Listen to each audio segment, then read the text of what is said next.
Ah, yes, the time has come where we feed the reef in a jar. I have a couple animals in here that we're going to be feeding today and prioritizing, such as the Yashigobi, and hopefully the pistol shrimp will come out. My Dragonet, which you can see in the back. Sorry, kind of got a glare. My Dragonet, which we are going to be feeding frozen food. Yes, that was not a hoax. And then hopefully, maybe we'll get the sexy shrimp to come out as well. That'd be cool. We'll get you on the tripod.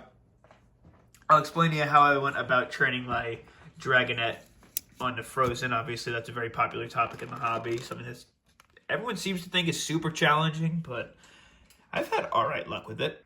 So a very simple, disgusting concoction here. It's just a bowl of regular room temperature water, and inside the bag was a small block of the frozen bloodworms. I've tried mysis, I've tried cyclopods and stuff. The Dragonet really seems to go for the bloodworms more than anything, so we're going to try and fatten her up on the bloodworms before we move on to trying anything else.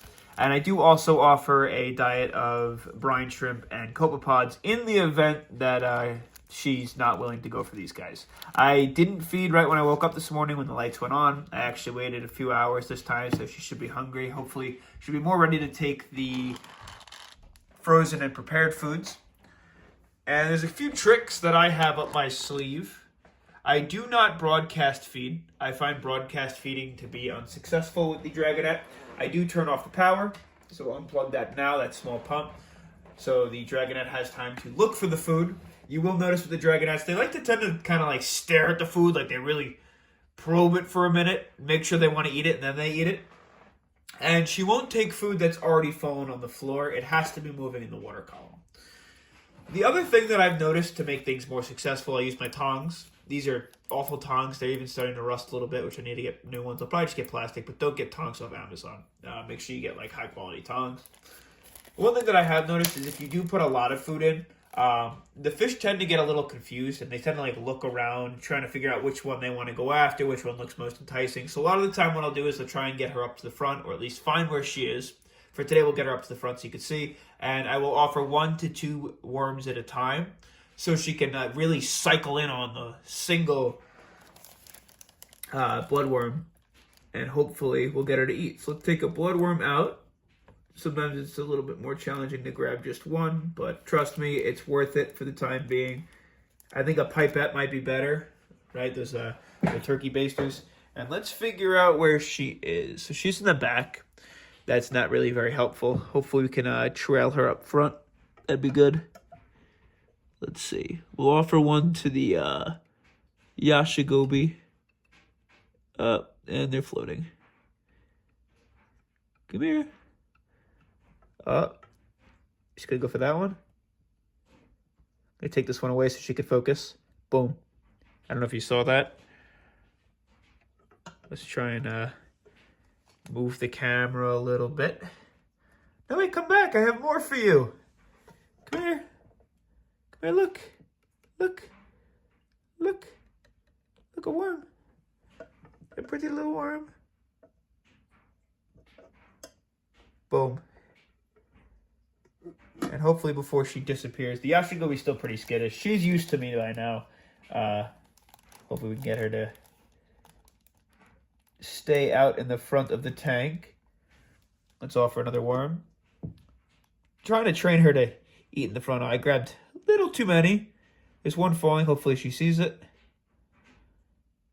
Oh, there's 2 falling. Oh, I lost them all. Go for it. Go for it. There you go. Go for the other one. It's falling on the ground. Go. Go. You got it before it stops. She's never taken them off the ground before. The Yashigobi, though, will come out and do the bidding. Maybe we can get a closer view. Zoom us in a little bit.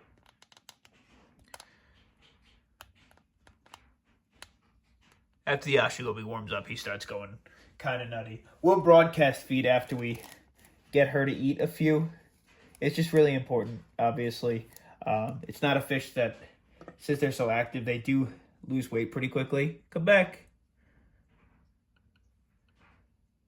Like, do you see me? Did she go away? She went away. Great. Where'd you go? Oh, I dropped it. I dropped your worm. Look, I got a worm for you. Come here.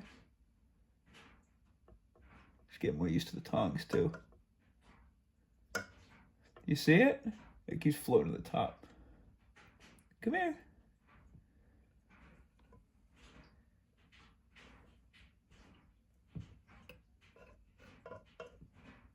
Why does that one keep floating? She grabbed it off the roof? Oh, she did!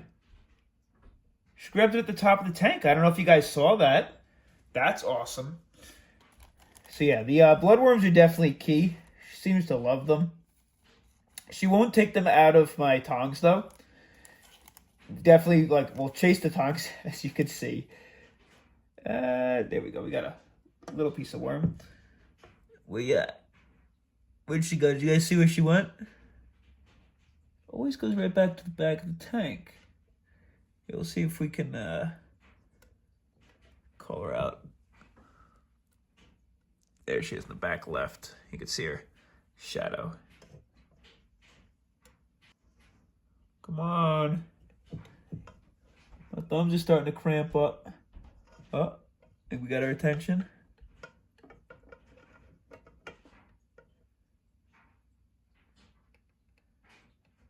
Oh. Go grab him, go grab him.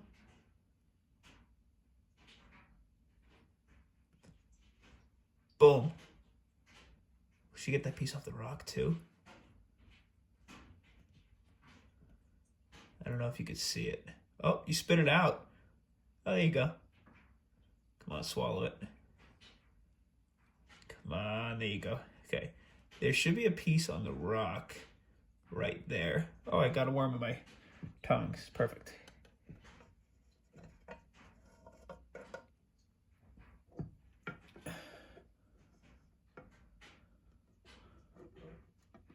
So I'm going to float right down by her. I don't know if you can see that. Hopefully she'll go for that one. Gotta be quick. You gotta be fast. Maybe not. That's okay. We did get a few. All right, so let's get the yashigobi and my pistol shrimp to eat. Usually I'll just dump a few over here. And of course, oh, we're stuck to the magnet. Look at that film layer on the top. Jeez.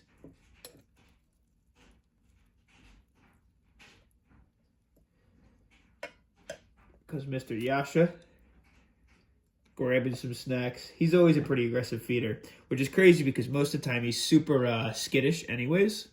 And then he goes like right crazy for the food and then will hide from me again, which is interesting. He's definitely been getting more used to me, but not as used to me as I would like, unfortunately.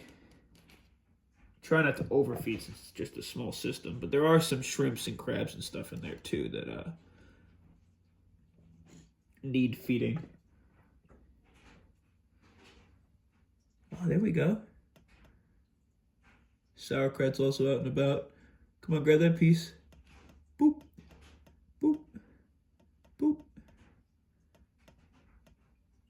Oh, Sauerkraut's gonna grab another one. I think we missed that. See if we can get a better shot. There's a bunch of food floating around in there. Gobi's right back out. Always comes right out. Even when he gets scared, runs away, comes right back. I'd love to see Sauerkraut go after those pieces. The shrimp usually comes out and grabs a piece later on. I don't think we'll be able to catch him today. The thing with Dragonets is they're a consistent feeder. They eat almost all day, so getting them to eat large lump sums in one sitting is always difficult. I do find that maybe feeding a little bit in the morning, a little bit at night is a good idea. But it's tough because you don't want to overfeed with these tanks. I think when I get another inhabitant for it to make sure that I can feed a little bit more aggressively so that fish will also go after it, that'll help. Oh, here comes the shrimp. Let's see if we can get him. Is he going to take that piece? Oh, come on, take the piece. She ran right back in. All right, so now what I do is I turn the pump back on, and any of those extra pieces that are just kind of hanging around, they should start moving a bit, and hopefully entice the fish to finish them off. And like I said, I got 2 hermit crabs, 4 snails, and 2 sexy shrimp in the back. And even the nem will sometimes catch a couple pieces. So that food won't go uneaten. Oh, she's up top. Is she going to eat those pieces? Come on, there's some pieces up the top. You don't see those?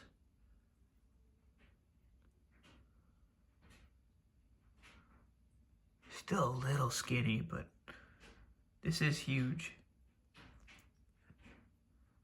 Look for that piece. It's moving a little quickly. Might not be enticing enough. All right, well, that's a little feeding video. I'll probably come back and feed her again later tonight before the lights go off. That's how I get my reef in a jar fed.